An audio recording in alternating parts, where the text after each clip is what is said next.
mengingat fatwa Al-Lajnah Ad-Daimah ketika ditanya hukum menjahit celana yang isbal, maka mereka menjawab tidak boleh karena itu termasuk ta'awun 'alal itsmi wal 'udwan. Maksudnya memakai celana di bawah mata kaki itu bisa dirinci menjadi dua. Yang pertama, memakainya dengan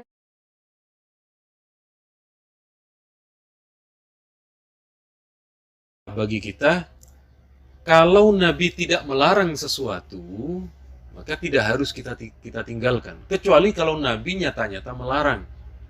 Mana dalilnya? Wa ma atakumur rasulu fakhudhuhu wa ma nahakum anhu fantahu. Apa yang dibawa oleh Nabi kita ambil, dan apa yang dilarang oleh Nabi kita tinggalkan.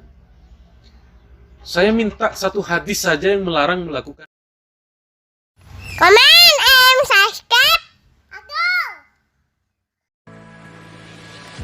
Salafi Wahabi adalah kelompok minoritas yang punya slogan kembali kepada Al-Quran dan Sunnah.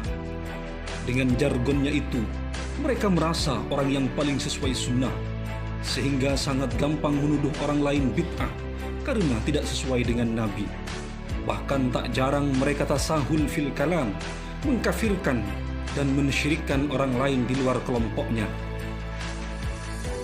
Salah satu contohnya dari sekian banyak fatwa ngawur Salafi Wahabi adalah terkait celana cingkrang. Dengan mudahnya, mereka memvonis orang yang tidak bercelana cingkrang masuk neraka. Sebelum kita bahas dengan detail dalil yang menjelaskan celana cingkrang, marilah kita lebih dulu bahas sejarah singkat celana. Celana adalah pakaian luar yang menutupi tubuh dari pinggang hingga mata kaki. Celana telah dipakai oleh kaum lelaki dari masa ke masa. Kemungkinan besar celana berasal dari timur.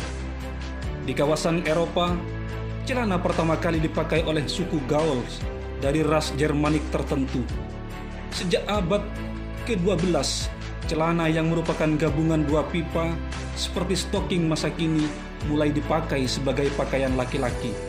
Pada abad ke-15 dan abad ke-16, diperkenalkan banyak istilah untuk menyebut celana seperti trunk, house, roundhouse, Venetian, dan sebagainya.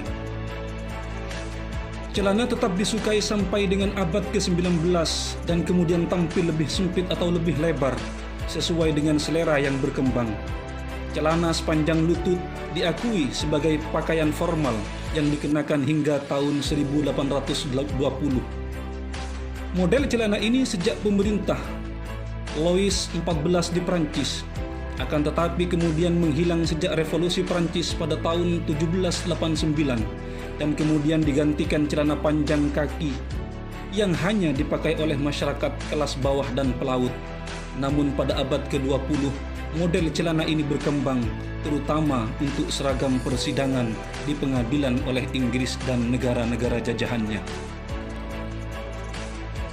Salafi Wahabi yang identik dengan fatwa ngawurnya selalu menuntut dalil khusus dari Nabi kepada mereka yang melakukan amalan tertentu dan diamalkan oleh 4 mazhab. Namun ketika giliran mereka ditanya tentang dalil khusus akan adanya bukti bahwa Nabi memakai celana cingkrang, mereka tidak bisa menjawab, malah menyuguhkan dalil umum.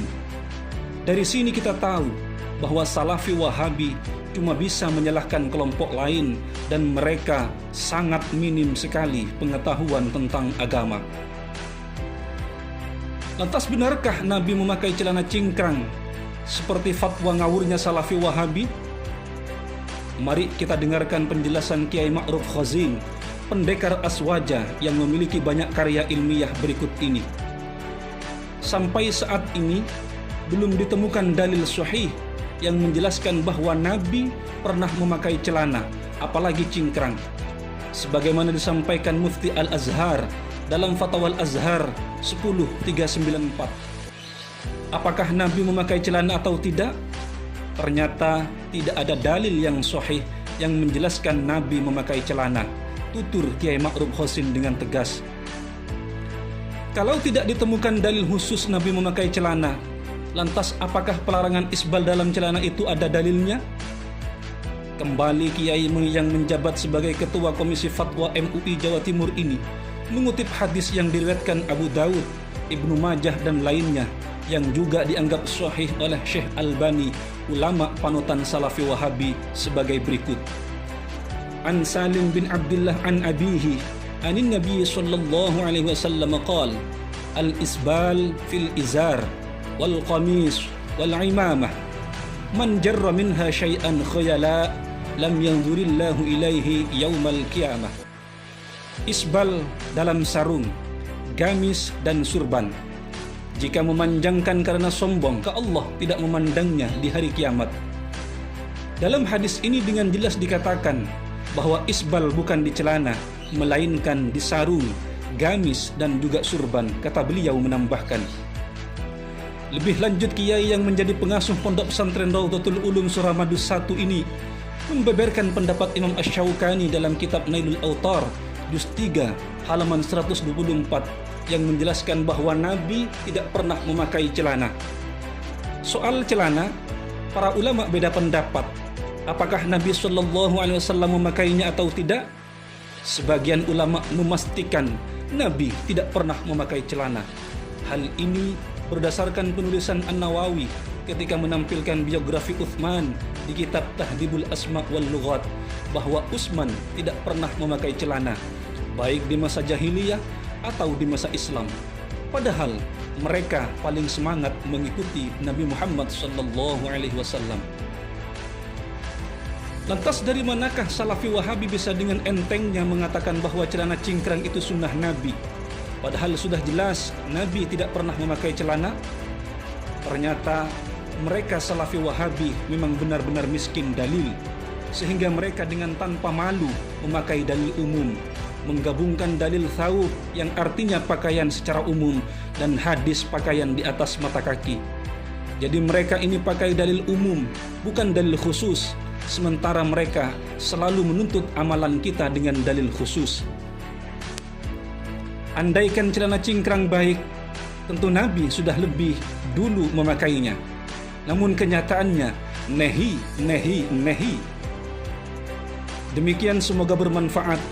Jangan takut dengan fatwa ngawur Salafi Wahabi untuk memakai celana, baik cingkrang atau tidak. Dan jangan lupa subscribe, komen, dan share. Terima kasih.